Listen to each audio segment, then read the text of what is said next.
데살로니가전서 5장 16절로 18절 말씀 다 같이 성경을 찾으셔서 제가 봉독하도록 하겠습니다. 항상 기뻐하라. 쉬지 말고 기도하라. 범사에 감사하라. 이것이 그리스도 예수 안에서 너희를 향하신 하나님의 뜻이니라. 아멘. 기도하겠습니다.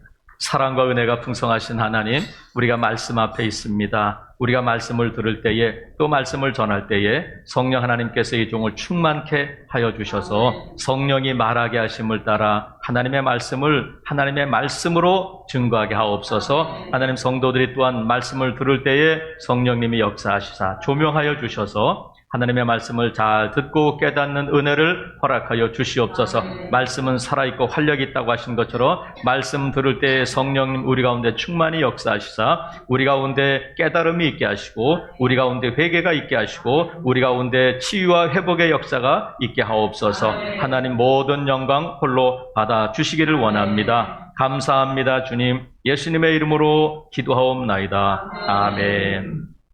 어렸을 때는 아이들에게 산수, 덧셈, 뺄셈을 가르칠 때 손가락을 사용하잖아요. 손가락을 통해서 하나 더하기 하나는 얼마야? 이렇게 물어보면 하나 더하기 하나는 얼마요? 이럴 줄 알았어. 제가 설교를 주면 분명히 성도들은 대답 안 할 거다. 왜냐하면 왜 대답을 안 할까? 점점 어려우실 테니까 이렇게 섣불리 대답했다가 나중에 대답 못 할 수도 있어. 1 더하기 1은 일단 대답하지. 1 더하기 1은 얼마야?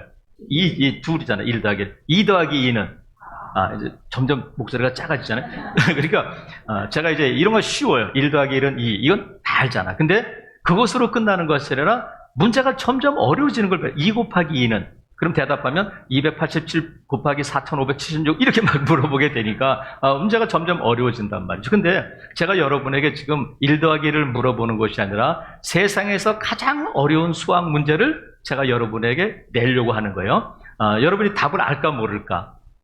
모르는 거예요. 왜? 세상에서 가장 어려운 수학 문제니까. 서양 격언에 어떤 말이 있느냐면 제일 가르치기 어려운 수학 문제는 우리가 받은 복을 세어보는 거다. 서양 격언에 그런 말이 있다고 그래요.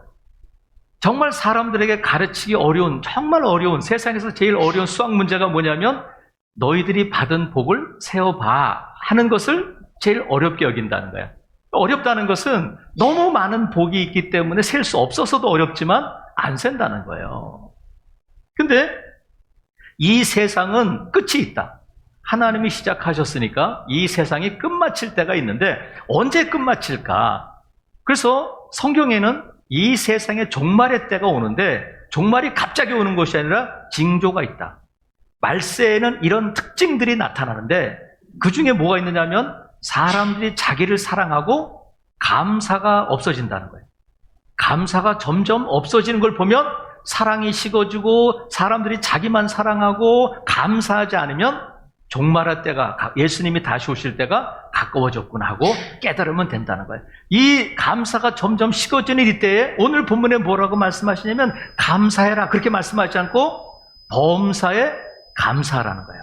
범사에 감사하라. 그러면 범사와 같은 다른 단어지만 같은 의미를 가지고 있는 단어가 오늘 우리가 읽은 본문에 3가지가 나오잖아요. 항상, 쉬지 말고, 또 범사. 다른 말로 하면 먹든지 마시든지 무엇을 하든지 감사해야 된다. 그래서 지금 18절에 보면 뭐라고 말씀하시냐면 왜 우리가 이렇게 감사해야 되느냐면 18절에 있는 말씀이잖아요. 오늘 우리가 요절로 읽었습니다만 범사에 감사하라. 왜냐하면 이것이 이렇게 돼 있는데 이것이 복수가 아니라 단수로 돼 있어요.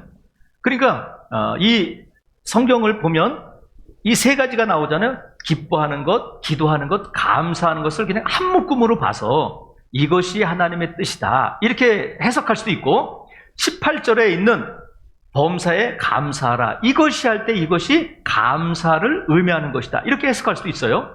그래서 기뻐하고 기도하고 감사하지만 결국은 뭐냐면 감사로 끝나야 된다는 거야. 그러면 범사는 일상이잖아요. 먹든지 마시든지 무엇을 하든지 하나님의 영광을 위해서 사는 것이 우리의 삶의 목적이라면 이런 삶의 목적을 갖고 있는 성도들이 어떻게 살아야 하느냐면 3대 요소, 기쁨과 기도와 감사인데 일상 속에서 모든 일에 어떤 환경 가운데서도 감사해야 된다. 다른 말로 하면 감사는 조건이 아니라는 거예요. 어떤 조건 때문에, 어떤 상황 때문에 감사하는 것이 아니라, 감사는 그러면 왜 감사하느냐면 18절에 있는 것처럼 하나님의 뜻이기 때문에 그러는 거예요. 하나님의 뜻이라는 것은 다른 말로 하면 하나님의 의지다. 자, 그럼 보세요. 산 사람이 의지가 있어요? 죽은 사람이 의지가 있어요? 죽은 사람이 무슨 의지가 있어요? 내일 뭐 해야지, 내일 밥 먹어야지, 이런 뜻이나 의지가 없는데, 하나님의 의지가 있다는 것은 뭐냐면 하나님은 살아 계신다는 거예요. 하나님은 지금도 살아계시는 하나님이신 줄로 믿습니다. 하나님의 뜻이 있는데 그것이 뜻이 뭐냐면 하나님의 의지다. 그러니까 이 모든 환경 가운데 뭐가 있느냐면 하나님의 뜻이 있다. 다 뜻이 있다는 거예요. 그래서 우리가 이해할 수 없는 일을 겪을 때에 뭐라고 말하라고 제가 말씀드렸냐면 다 뭐가 있다?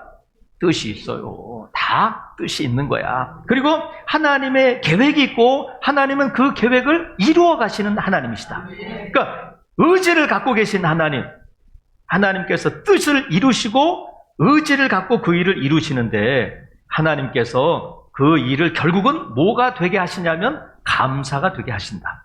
누가 그것을 하시냐면 하나님이 그 일을 하시기 때문에 지금 이게 우리가 지금 3주째 이거 살펴보고 있습니다만 기뻐하라고 하는 것은 하나님의 마음인데 자녀를 바라보는 아버지의 마음으로 하나님이 뭐라고 그렇게 인상 쓰지 말고 우울해하지 말고 웃어봐. 내가 있잖아. 웃어봐. 이거예요. 기뻐하라는 것이. 그리고 기도하라는 것은 뭐냐면 야, 너 뭐 필요해? 뭐 줄까? 이런 말씀이잖아요. 기도하면 하나님 주시니까 야, 너 뭐 필요해? 너 우울해하지 웃어봐. 그리고 뭐냐면 너 지금 그렇게 낙심하고 불평하고 그러지 마. 너가 할 일은 뭐냐면 감사만 해. 감사. 나머지는 다 하나님이 해주신다는 거야. 그래서 감사는 조건이 아니라 감사는 믿음이다. 한번 따라해 보겠습니다. 감사는 조건이 아니라 믿음이다. 어떤 믿음이냐면 하나님에 대한 믿음이에요. 하나님의 뜻이 있다고 말씀하시는 것처럼 하나님은 지금도 살아계신다. 하나님이 이 모든 것을 다스리시고 이 모든 것을 하나님의 뜻 가운데 운행하실 뿐만 아니라 결국은 하나님의 뜻을 이루실 것이다. 그래서 조건은 변하잖아요. 세상도 변해요. 사람도 변해요. 기업도 변해요. 하지만 변하지 않으시는 분이 있는데 그분은 하나님이시다. 그래서 변하지 않는 하나님, 상황은 변하고 조건은 변하고 사람도 변하고 사업도 변하지만 변하지 않는 하나님으로 인해서 우리가 감사해야 된단 말이죠. 그래서 하나님이 나를 사랑하시고 하나님의 뜻이 있음을 믿는다면 우리가 감사할 수밖에 없다. 그래서 이 범사에 감사한 사람을 꼽으라면 구약에서는 다니엘이잖아요. 다니엘이 그 왕의 조소에 도장에 찍은 것을 알고도 기도하고 감사했다. 그 조소의 내용이 뭐냐면 앞으로 30일 동안 예배 금지, 30일 동안 기도 금지 이거잖아요. 예배하고 기도하면 사자굴 속에 집어넣는 거다. 그래서 예배하다 들키면 사자굴 속에 들어가는 거예요. 하나님께 기도하다 들키면 사자굴 속에 들어가는 거예요. 벌금 물고 그러는 것이 아니라 사자굴 속 아주 비참한 죽음을 맞게 되는데 다니엘이 그걸 모르고 아차 몰랐어요 이렇게 말하는 것이라 알고도 하나님께 감사했는데 어떻게 그가 사자굴 속에 들어가도 사자굴 속에 들어가지 않아도 감사할 수 있느냐면 성경에 보니까 다니엘서에 보니까 그가 전에 하던 대로 하루에 3번 감사했다는 거야. 전에 하던 대로. 그러니까 다니엘은 지금 정권이 바뀌었을 때의 장관 자리를 계속하는 사람은 있을 수 있어요. 하지만 정권이 바뀌는 것이 아니라 나라가 바뀌었는데도 가장 높은 총리를 할 수 있는 사람은 없어요. 그런데 이 다니엘은 나라가 바뀌었는데도 불구하고 여전히 총리를 하고 있는데 지금 다니엘이 이 하루에 3번 감사할 때 사자굴 속에 들어가는 것을 알고도 기도하고 감사할 때 나이가 몇 살이면 80이 넘은 노인네요. 80이 넘은 노인네가 원수들이 자기를 죽이기 위해서 그런 계획을 꾸몄는데도 꾸민 것을 알면서도 하나님 앞에 무릎 꿇고 감사했는데 그 다니엘서를 누가 기록했느냐면 다니엘이 기록했잖아요. 그러면 다니엘이 기도할 때에 형식적으로 그냥 입만 중얼거렸는지 아무도 모르지만 그 기도를 하고 감사를 한 다니엘은 알고 있었을 거다. 그래서 다니엘의 무릎을 꿇고 기도했다 하지 않고 감사했다는 거예요. 그러니까 다니엘은 어떻게 사자굴 속에 들어가는 것을 알고도 감사할 수 있었느냐면 감사가 그에게는 일상적인 것이었다. 일상적인 것이었고 환경에 따라서 환경이 좋을 때는 총리가 되었을 때는 감사하고 또 사자굴 속에 들어갈 때는 감사하지 않고 이런 상황이나 조건에 따라서 한 것이 아니라 어떤 환경, 어떤 조건 가운데서도 다니엘은 감사했다. 그러니까 다니엘은 조건 따라서 감사한 것이 아니라 누구에 대한 믿음 때문이었냐면 자기를 여기까지 인도하시고 자기를 선하게 지켜주시고 함께 하신 하나님에 대한 믿음을 가지고 하나님께 감사했다는 거예요. 또 신약에는 바울이 감사하는 사람이잖아요. 오늘 본문을 기록한 바울도 고난을 당하고 있는 데살로니가 교회 성도들에게 범사에 감사하라 이렇게 지금 권면하고 있단 말이죠. 그래서 사도 바울은 자기가 실제로 빌립보 감옥에 갇혀 있을 때에도 그 한밤중에, 근데 어떤 성경은 자정에, 그러니까 한밤중에 하나님께 찬미하고 기도하고 찬미했다. 하나님께 감사했다는 거예요. 그러니까 사도 바울은 감옥에 갇힌 환경 때문에 아니면 자기가 어떤 좋은 것을 먹어서가 아니라 환경에 구애받지 않고 감옥에 가도 배를 타고 가도 그가 뭘 했느냐면 하나님께 감사했다. 왜 그렇게 감사할 수 있느냐면 조건 때문이 아니라 하나님 때문에 그런 거예요.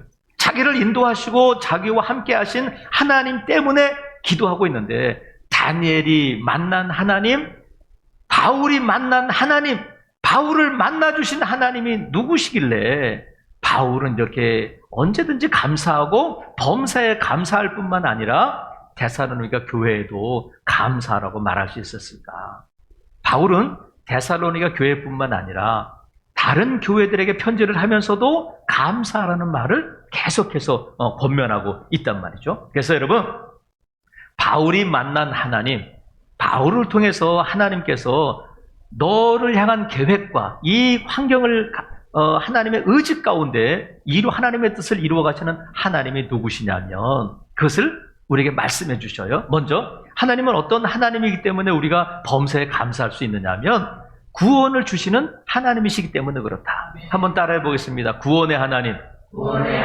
하나님께서는 저와 여러분에게 뭘 주시냐면 구원을 주신다. 그래서 우리가 구원을 주신다고 할 때 또 구봉소 씨 얘기를 안 할 수가 없어요. 코미디언들이 모여가지고 하영정 목사님하고 성경 공부를 할 때 그랬다는 거예요. 이렇게 막 하나님이 우리에게 구원을 주셨습니다. 그랬더니 구봉소 씨가 거기서 전도사님, 그때 전도사였다고 그래. 전도사님, 하나님은 왜 우리에게 10원을 주시지 않고 구원을 주셨어요? 그랬다는 거예요. 야단 맞았을까 안 맞았을까? 그냥 웃어버렸겠죠. 그 10원이 아니라 하나님은 저와 여러분에게 구원을 주셨는데 이 데살로니가 전서 다음에 쓰여진 데살로니가 후서 2장 13절에 보니까 우리가 항상 너희에 관하여 마땅히 하나님께 감사할 것은 하나님이 처음부터 너희를 택하사 성령에 거룩하게 하심과 진리를 믿음으로 구원을 받게 하심이니. 그래서 데살로니가 교회 성도들이 구원받은 것에 대해서 마땅히 감사하고 있다는 거예요. 그러니까 우리가 하나님께 감사해야 될 것은 뭐냐면 저와 여러분을 구원해 주셨기 때문에 그것은 변하지 않는 거잖아요. 어떤 환경 가운데 어디에 있어도 어떤 순간에도 우리가 기억해야 할 것은 뭐냐면 하나님이 나를 구원해 주셨다. 어떻게 구원해 주셨느냐면 예수님의 십자가를 통해서 예수님의 죽으심을 통하여 저와 여러분을 살려주셨다. 영생을 주셨다. 이게 구원이잖아요. 천국을 유업으로 주시고 하나님의 자녀 삼아주셨습니다. 이것이 구원인데 우리가 그냥 저절로 구원, 선물이라는 것이 그냥 공짜로 주어진 것이 선물이지만 보고 알고 나면 너무 비싸고 대가를 지불할 수 없기 때문에 그냥 거저 주신 거예요. 그런데 그 이면에는 뭐가 있느냐면 독생자 예수 그리스도의 죽으심이 있다는 거예요. 그러니까 저와 여러분의 구원은 결코 값싼 구원이 될 수 없어요. 그래서 하나님 예수님의 목숨을 생명을 통해서 우리가 영생을 얻었는데 제가 전에 지금은 이제 우리 교회 성도가 아닙니다만 어느 여집사님이 그런 얘기를 했어요. 그 며느리가 아이를 낳았어요. 아이를 낳았는데 요새는 뭐라고 말하냐면 목사님, 요새는 시어머니가 시부모가 며느리가 아이를 낳으면 꽃을 보낸대요. 그래서 꽃을 보냈대요. 근데 어떤 시부모는 며느리가 큰 일을, 집안에 어떤 큰 일을 할 때마다 자기가 갖고 있던 폐물을 준다는 거야. 금반지도 주고, 팔찌도 주고, 폐물을 주는데, 근데 목사님, 저는 며느리에게 줄 게 없어서 애를 봐줘요. 저는 줄 게 없어서 애를 봐줘요. 그랬더니 며느리가 뭐라고 그러냐면, 어머니는 저희에게 몸을 주시잖아요. 가장 귀한 것을 주시잖아요. 그게 그렇게 위로가 됐다는 거야. 나는 너희들에게 줄 것이 없어 애만 봐준다 그랬는데 그 며느리가 어머니 그렇지 않아요. 어머니는 우리에게 몸을 주시잖아요. 가장 소중한 것을 우리에게 주시잖아요. 그 며느리는 어떤 며느리냐면 감사를 아는 며느리다. 여러분, 우리가 그냥 구원받은 것이 아니라 가장 소중한 것을, 생명을, 독생자 예수 그리스도의 생명을 주셔서 저와 여러분을 구원해 주셨다. 이것은 자랑이 아니라 그래서 구원은 감사예요. 하나님께 언제까지나 우리가 하나님께 드려야 할 것이 뭐냐면 감사합니다. 감사합니다. 이걸 해야 한단 말이죠. 그래서 여러분, 구원을 주시는 하나님께 여러분 언제든지 범세 감사하는 여러분 되시기를 주님의 이름으로 축복합니다. 하나님은 구원을 주시는 하나님이실 뿐만 아니라 은사 주시는 하나님이시다. 한번 따라 보겠습니다. 은사 주시는 하나님. 고린도후서 9장 15절에 보니까 말할 수 없는 그의 은사로 말미암아 하나님께 감사하노라. 말할 수 없는 은사. 근데 현대인의 성경은 이 본문을 어떻게 번역하냐면 말로 다할 수 없는 선물을 주시는 하나님께 감사를 드립니다. 하나님은 저와 여러분에게 말로 다할 수 없는, 예상할 수도 없었던, 우리가 돈으로도 살 수 없는 것들을 우리에게 선물로 주신다. 그분이 누구냐면 하나님이신데, 은사를 주시는 하나님이라는 것은 저와 여러분이 하나님, 예수님으로 말미암아 구원을 받았잖아요. 그러니까 우리 부모들 보면 어쩔 수 없이 아이를 낳기는 낳아. 그런데 키울 여력이 안 되면 그냥 방치하는 거예요. 너 알아서 살아라. 이번에 인천에 어느 형제인가요? 라면 끓여 먹다가 불이 났잖아요. 그 엄마가 안 돌보는 거야. 낳기는 낳았는데 아이고 내가 너 때문에 고생한다. 이런 부모도 있어요. 하나님께서 예수님의 생명으로 저와 여러분을 낳으셨어요. 거듭나게 하셨어요. 그런데 하나님께서 그냥 우리를 거듭나게 하시고 방치하시고 너 알아서 잘하라 이렇게 하시는 것이 아니라 가장 좋은 것을 우리에게 주셔서 구원시키셨을 뿐만 아니라 구원받은 자로 살게 하신다는 거예요. 이것이 은사예요. 하나님께서 우리를 구원하시고 구원받은 자로 살도록 모든 필요한 것들을 공급해 주시는 하나님이신 줄로 믿습니다. 그래서 하나님께서 이렇게까지 말씀하셔요. 내가 내 아들 독생자도 아끼지 않았는데 너희를 위해서 내가 아낄 것이 뭐냐.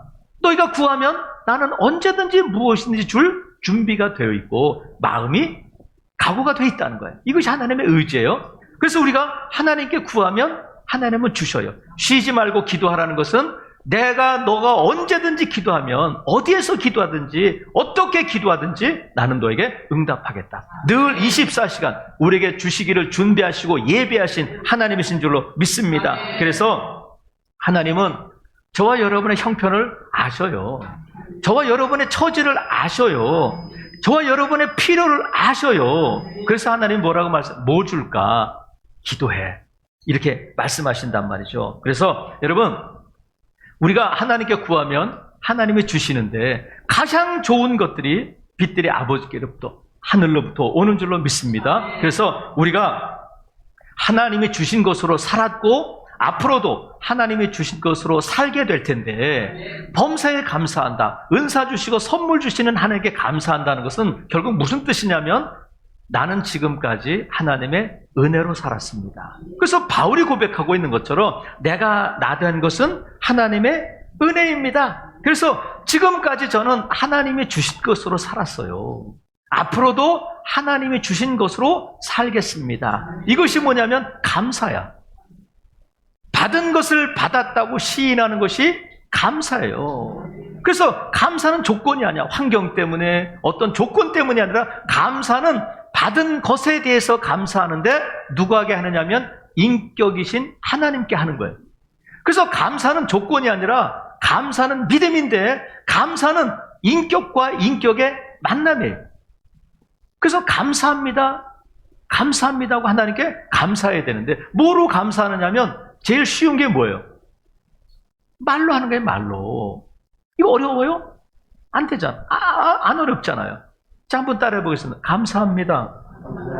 근데 더 좋은 것은 하나님 감사합니다 하든지 감사합니다 하나님 이렇게 하시면 좋잖아요. 그래서 우리가 에베소서 5장 4절에 보면 누추함과 어리석은 말이나 희롱의 말이 마땅치 아니하니 돌이켜 감사하는 말을 하라. 쓸데없는 말, 이것저것 그냥 얘기했는데 영양가도 없고 그냥 마음만 허전해지는 그런 말 하지 말고 감사하는 말을 하라는 게, 돌이켜서 이제부터는 내 입술에서 감사합니다 하나님 이 말만 해야 되겠다. 결단하는 여러분 되시기를 바랍니다. 쓸데없는 말 하지 말고 감사합니다 이 한마디가 하나님께 영광이 될 뿐만 아니라 하나님께서 내가 하나님이 주신 것으로 살았고 하나님이 주실 것에 대한 것을 인정하는 것이 뭐냐면 감사합니다 이 한마디란 말이죠. 그래서 여러분 보세요. 여러분들이 어느 집사님에게 모르게 선물해서 추석이 돼서 이렇게 선물을 보내는데, 저도 이제 추석이 되면 여러분들에게, 목사님들에게 이렇게 아시는 선물을 보내는데 즉각적으로 이렇게 문자를 보내거나 전화를 하시는 분이 있어. 그런데 아무 연락이 없으면 다음에 또 보내고 싶을까? 에이, 관두자 이렇게 될까? 그러니까 반응이 없으면 궁금해. 이게 제대로 갔나? 안 갔나? 궁금하기도 하지만 받았는데도 불구하고 연락이 없으면 좀 마음이 그래. 죄송해요. 인간이기 때문에. 그런데 하나님도 그러실 거다. 인격이시기 때문에. 그래서 하나님이 우리에게 주셨는데 받았으면 받았다고 이렇게 인정을 해야 돼요.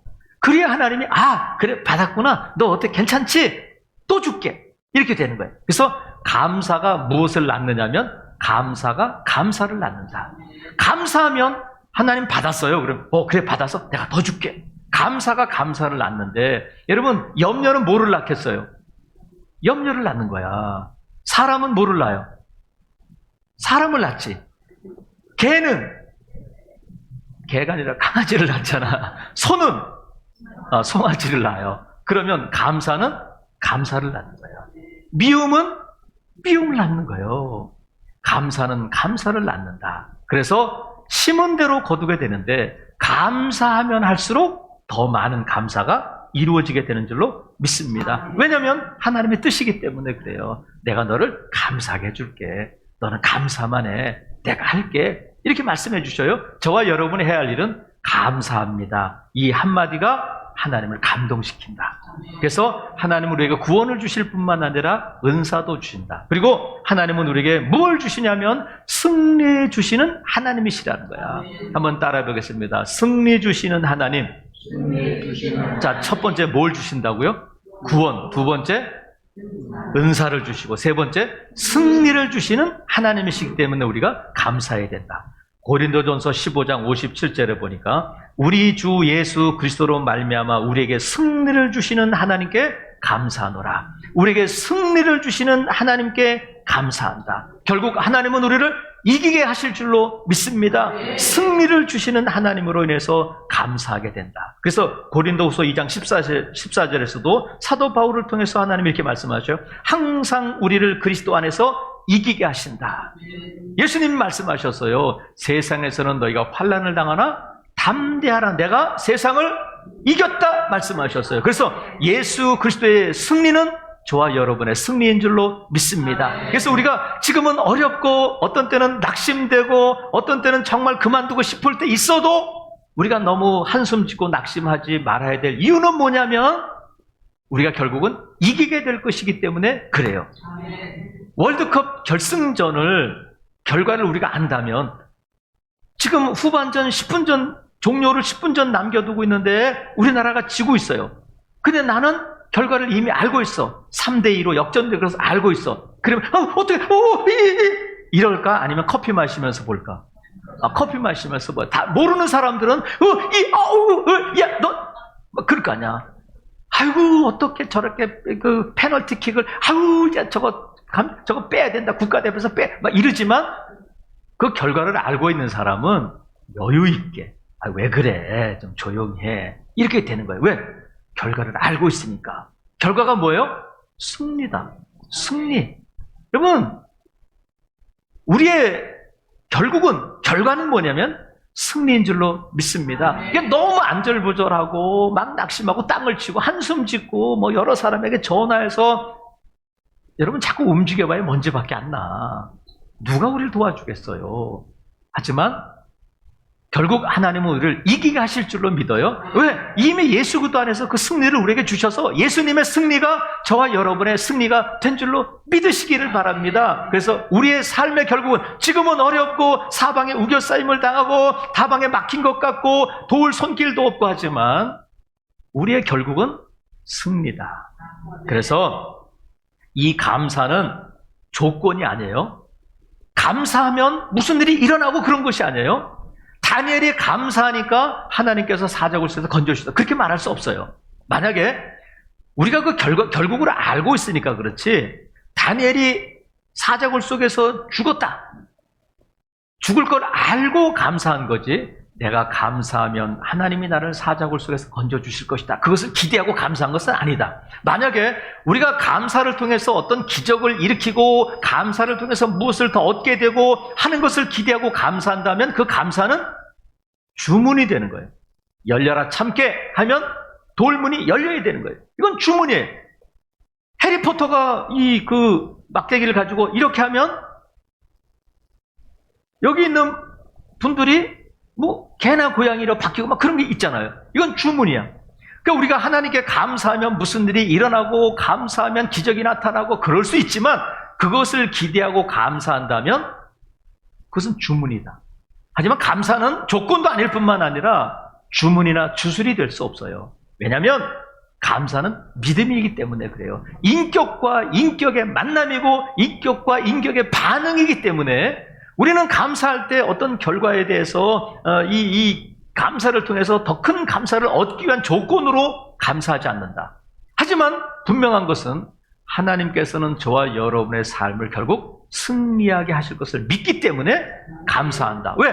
하나님이 그렇게 하시겠다는 거예요. 하나님의 뜻이 있다는 거예요. 다 뜻이 있다. 하나님의 의지가 그 가운데 있다는 거예요. 여러분, 코로나19를 통해서 우리가 이 비상 상황이 일상이 되어버렸어요. 그러니까 항상 범사에 감사해야 되는데 비상이 일상이 되었을 때에도 비상 가운데에도 일상 가운데에도 범사에 감사해 될 줄로 믿습니다. 그래서 이 코로나19를 통해서 많은 것들이 중단되고 잃어버리고 떠나고 또 했지만 하나님께서 이 코로나19를 통해 하나님의 뜻이 있을까요? 없을까요? 있다. 하나님의 뜻을 이루어 가시는데 그러면 교회에 하나님의 자녀들에게 이런 어려움을 예배가 제한되고 예배가 이렇게 또 막히고 있는 이때에 하나님의 뜻은 뭘까? 저는 오늘 본문을 통해서 무엇을 하나님 우리에게 가르쳐 주시냐면 우리가 돌아보니까 2019년도 12월에만 해도 마음껏 모이고 예배하고 기도하고 찬송하고 밥 먹고 교제하고 했던 일들이 당연한 일이 아니구나. 어느 날 기도할 수 없을 때가 오고 어느 날 예배할 수 없을 때가 온다는 것을 코로나19를 통해서 우리가 확인하고 있는 거예요. 아, 꽃이 지고 나서야 봄이 온 줄 알았습니다. 어느 시인이 시잖아요, 시. 여기에 감동될 것이 아니라 아, 우리가 코로나19 이런 예배가 제한되는 이때를 살게 되니까 그때가 얼마나 하나님의 은혜였는지를 알게 됐다. 그래서 일상이 우리가 숨쉬고 먹고 마시고 하는 일상이 너무나도 당연하고 언제까지나 계속되는 일이 아니라 하나님이 매 순간 지켜주셨고 하나님의 은혜 주셔서 그것이 가능한 일이었구나 하는 것을 깨닫게 되고 지금이라도 감사할 수 있다면 이 코로나19를 통해서 하나님이 우리에게 가르쳐 주시고 싶은 것은 감사가 아닐까. 너희들 당연한 줄 알았지. 언제까지나 이렇게 예배하고 언제까지나 사업이 잘 되고 언제까지나 그럴 줄 알았지. 안 그럴 수도 있어. 그러니까 일상 속에서 감사해야 된다. 너무 당연한 것으로 여겼던 일들에 오늘도 숨쉬고 오늘도 우리가 이렇게라도 하나님 앞에 나와서 예배하고 할 수 있는 건강 주시고 여러분에게 그런 마음 주신 모든 것들에 대해서 하나님께 감사하는 여러분 되시기를 주님의 이름으로 축복합니다. 당연한 것은 없다. 당연한 것은 없고 하나님의 은혜만 있다. 그래서 여러분, 감사는 조건이 아니라 하나님에 대한 믿음이다. 한 젊은 여자분의 얘기를 하고 말씀을 마치려고 해요. 한 젊은 여자분이 아직 나이가 많이 들어서 결혼한 것이 아니라 젊은 나이에 이제 결혼을 했는데, 그 남자가 어떤 남자냐면 7남매 중에 장남과 결혼했어요. 7남매 중에 장남과 결혼해서 시집을 갔는데, 결혼할 때는 뭐 꿈도 많고 뭐 생각도 많을 거 아니에요. 그런데 결혼 첫날부터 자신이 결혼에 의해서 품고 있던 모든 것들이 다 산산조각이 나고 말았어요. 결혼한 첫날부터 너무너무 힘든 가정 일에 너무 힘든 하루하루를 보낼 수밖에 없었어요. 아침이면 도시락을 6개를 싸고 하루 종일 집안일을 해도 티가 나지 않고 허리 필 시간도 없이 그렇게 일을 했는데, 남편이 월급도 많지 않아서 그걸 막 쪼개서 쓰려면 늘 쪼들리고 늘 스트레스 받는 삶이었어요.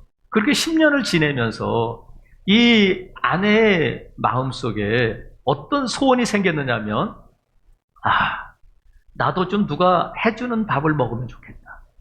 이것을 입버릇처럼 혼자 중얼거리면서 나도 누가 해주는 밥을 먹으면 좋겠다. 그렇게 또 10년이 지났어요. 20년 동안 그렇게 힘든 결혼 생활을 했는데, 늘 입버릇처럼 혼자 있을 때 한숨 쉬면서 하는 말이 뭐냐면, 나도 누가 해주는 밥을 먹으면 좋겠다. 그랬는데 어느 날 팔이 안 올라가더라는 거예요. 이 팔이 안 올라가고 어깨를 꼼짝할 수가 없게 돼서 어떻게 됐냐면, 가족들이 해주는 밥을 먹을 수밖에 없게 됐다는 거예요. 어깨를 못 움직이고 팔을 제대로 상체를 쓸 수가 없어서, 그래가지고 이 괴로워하고 있을 때 옆집에 사는 교회에 다니는 분이 전도를 해서 교회 나갑시다. 하나님께 기도해봐요. 그래가지고 교회를 나가서 기도를 배우고 기도를 하기 시작했다는 거예요. 그때에 하나님께 기도할 때에 이분의 기도의 제목이 바뀌었다는 거예요. 소원이 바뀌었다는 거예요. 전에는 소원이 뭐냐면 다른 사람이 해주는 밥을 먹으면 좋겠다. 이게 늘 소원이었는데, 이제 교회에 나가서 기도하기 시작하니까 소원이 바뀌었는데 이렇게 기도가 되더라는 거예요. 하나님, 용서해 주세요. 제가 하나님께 감사하지 못했습니다. 저의 교만을 용서해 주세요.